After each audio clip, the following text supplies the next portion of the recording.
Hola oyentes de Radio Sefarad, bienvenidos una semana más a esta sección El Buen Nombre con Alejandro Rubinstein. ¿Qué tal, Alejandro? ¿Qué tal, Jorge?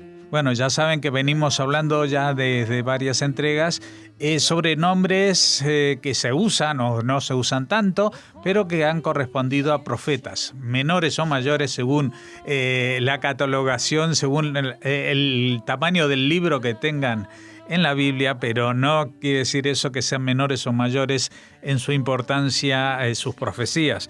Y hoy vamos a hablar de un personaje que ha tenido una trascendencia muy importante. Vamos a hablar de Ezra, pero que igual para los que no conocen su nombre hebreo es Esdras.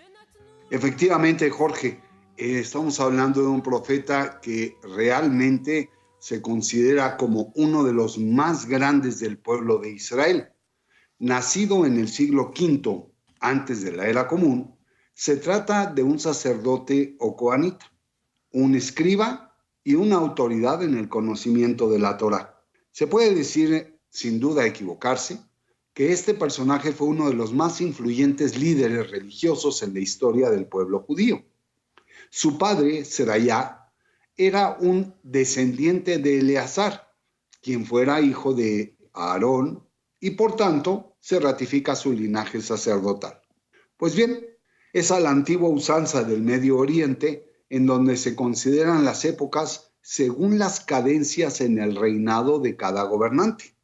Y por lo tanto, podemos decir que en el 7º año del reinado de Artajerjes, el rey de Persia, Esdras solicitó a este mismo rey que le concediese permiso para retornar a Jerusalén junto con todo y cada uno de los exiliados que así deseasen retornar. La respuesta del rey fue de aprobación total y, amén de la autorización por escrito, donó a la causa de Israel el oro y la plata que iba a ser ofrendada a Hashem en Jerusalén. Asimismo, ordenó a los gobernadores de sus provincias que facilitaran plena cooperación a Israel y les prohibía a la vez el imponerles cuotas de peaje, impuestos o tarifas de exportación. No solo ello, Artajerjes facultó a Ezra para que designase magistrados y jueces en Jerusalén.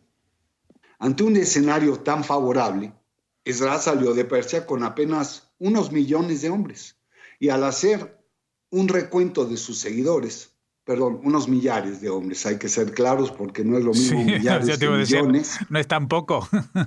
Hay una gran diferencia, ¿verdad? Pues sí. Unos millares de hombres, como lo decíamos, y al hacer un recuento de sus seguidores, se percató de la ausencia de levitas en su contingente, por lo que envió un mensajero para que algunos levitas se incluyesen en la primera travesía, con el fin de integrarse en el servicio religioso de Jerusalén. Bueno, pues la sorpresa de esa no se hizo esperar, apenas arribase a la multicitada Jerusalén, y es que se encontró con una población judía que se había mezclado en matrimonio con otros pueblos. El proceso de divorcio se dio en un periodo de apenas 3 meses, pero que fue fundamental para que 13 años después, junto con Nehemías, el gobernador de Jerusalén, dedicaran la muralla de la ciudad. Este evento fue seguido de la enseñanza a todo el pueblo de la totalidad de la Torá, precisamente en boca del sabio de esta entrega, Ezra. El libro de Nehemías cita a otros 2 portadores de esta fórmula nominativa. Es en el capítulo 12, versículo 1, en que se da cuenta en el siglo VI antes de la era común de Ezra, el sacerdote también, que retornó en este caso junto con Zorobabel del exilio babilonio. Él fue un ancestro del clan sacerdotal liderado por Meshulam, cuando Jehoiakim era el Cohen Agadol, o supremo sacerdote, en los tiempos de Nehemías. El otro Ezra es del siglo V antes de la era común y aparece en el ya citado libro, en el capítulo 12, versículo 33, como un líder del pueblo en las marchas jubilosas por la dedicación del gran templo que había sido reconstruido en la era de Nehemías. Este nombre se encuentra consignado en el libro homónimo, en el capítulo 7, versículo 1, y su significado inmediato es ayuda, auxilio o socorro.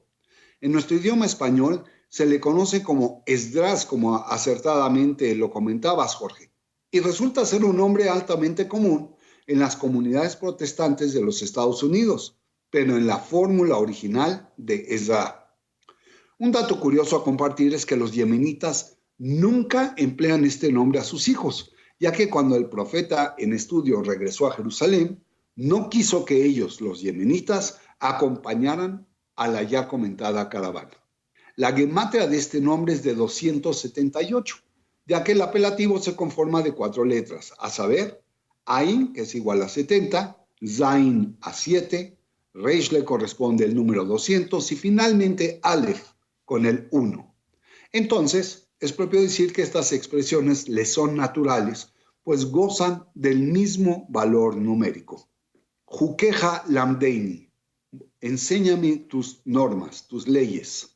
Darga Geboa Meot, estar en el nivel muy alto.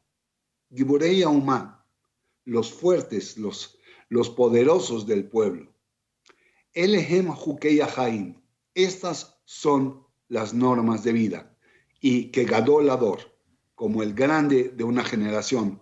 Todas estas expresiones muy acordes al Ezra que hemos estudiado y hay muchas otras más. Su enfoque cabalístico nos indica que la letra Ain representa tierra. La Zain es aire, al igual que la Reish y la Aleph. Por lo tanto, el elemento predominante es naturalmente el aire y con ello su nivel espiritual. Un elemento que no podemos descartar es el que Ezra es la 17ª generación contada a partir de Aarón el Coanita. 17 en hebreo se expresa con el vocablo Tov, que significa bien o bueno, y entonces se complementa la naturaleza bondadosa del espíritu de quien porta dicho nombre.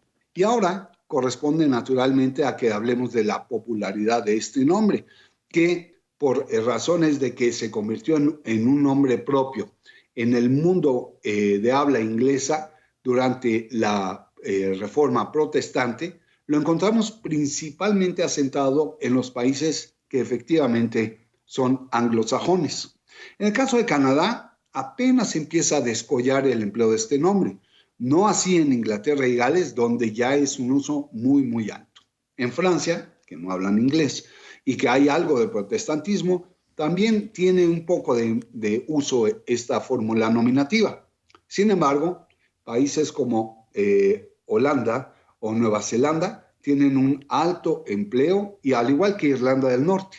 Pero el que hay que destacar de manera muy, muy particular es precisamente Estados Unidos, porque si bien se usaba muy poco a finales del siglo XIX y casi cayó en desuso en la década de los años 60 del siglo pasado, paulatinamente, a partir de la mitad de la década de los 90 hasta lo que llegamos al día de hoy, ha tenido una alza muy, muy importante. Y más aún, en esta última década, ha brincado de ser menos del 0.06% de la población quien utilizaba esta fórmula a casi llegar al 0.32% de empleo en general.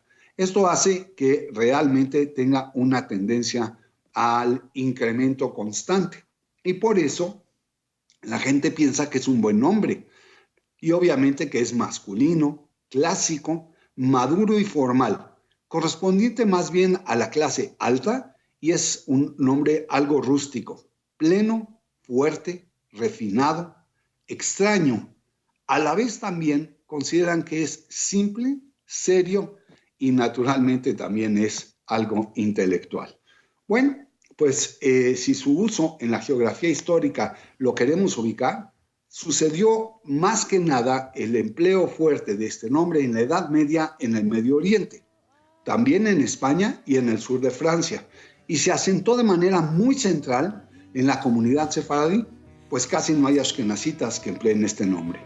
El periodista Ezra Klein en Estados Unidos, su colega Ezra Shabot en México y el músico y cantante Ezra Miller son 3 buenos ejemplos de este nombre que es fuente de ayuda, auxilio y socorro. ¿Qué te parece, Jorge? Bueno, que siempre necesitamos tu ayuda para conocer la historia de estos nombres y en este caso la ayuda de Ezra. Volveremos dentro de 2 semanas, como siempre, a seguir rastreando el origen de los nombres hebreos, los nombres judíos y algunos de ellos, como estos que estamos citando, su lugar en la historia judía y en la Biblia. Muchas gracias, Alejandro Rubinstein, y hasta entonces. Hasta entonces.